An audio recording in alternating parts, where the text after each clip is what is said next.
حجي ډیره مننه. دا یو نظم دی د حقوق نسوار لپاره ډېرې زیاتې چغې چغارې والی کېږي. نو دا ما یو نظم په دغې بنیاد باندې جوړ کړی دی چې د ښځې حق مې په دې کې ظاهر کړی چې د ښځې حق څه دی. نو په دې نظم کې ښځه یوه ښځه خپل حق غواړي. نو هغه داسې دی چې زه خو یوه ښځه یم، باید چې پاتې ښځه شم، او زه خو ډمه نه یم چې په هر ځای کې دې ګډه شم. او دا خو زما حق نه دی چې زه دې نرښځی شم، زه د اشتهار شم، زه د لچه په هر ځای شم. او دا خو زما حق نه دی چې زه د نمایش وکړم او زه د پورووالی د سړي د هر خواهش وکړم. او دغه زما حق نه دی سړو کې چې ورګډه شم، دغه زما حق دی چې سړو نه زه په ډډه شم. او دا د ښځې حق نه دی چې کور نه یې بهر کړه، دا د ښځې حق دی چې جایداد کې حصه ورکړه.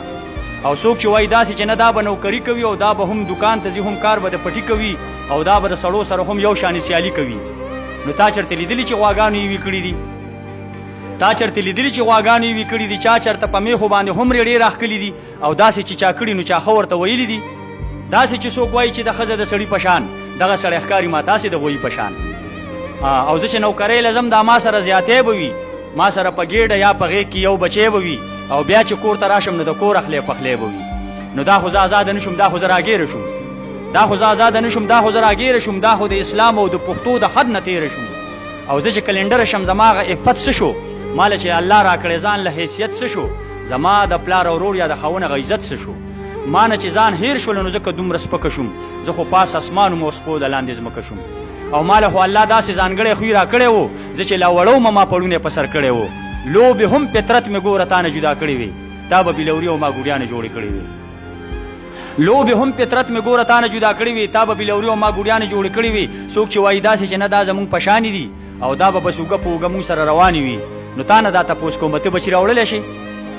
تا نه دا تپوس کوم ته بچي راوړلی شي؟ ته 4-5 بچي په ګېډه ګرځولی شي؟ ته د مور په شانې مینه زویله ورکولی شي؟ ته د الله خو للو غزل ویلی شي؟ زه جدا جذبات لرم، زه بیا احساسات لرم، زه خو د خالد بچی یم، زه ښکلي صفات لرم. ما له خپل فطرت راکړئ، ما سره انصاف وکړئ، او دا که زما حق نه وي بیا خیر د اختلاف وکړئ.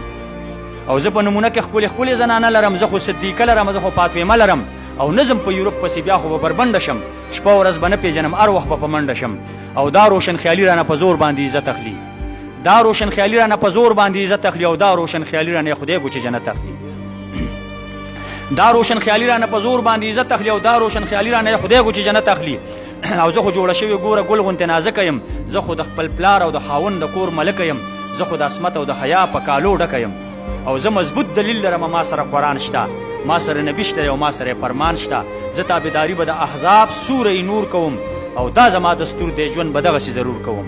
او یا شاعره تا خو ورله خپله برخه ورکړله، یا شاعره تا خو ورله خپله برخه ورکړله، او تا د خپل قلم په زور خبره را بهر کړله. اوس د هر چا خوښه ده چې کوم طرف ته مخه کړي، او ځان له په دې 2 لارو کې یو لاره دې خوښه کړي. او ډېرو لیونو کې روغ سړی به لیونی ښکاري، ډېرو لیونو کې روغ سړی به لیونی ښکاري، او دا نه زمانوره به ډېرو خپو ازغې ښکاري. والسلام.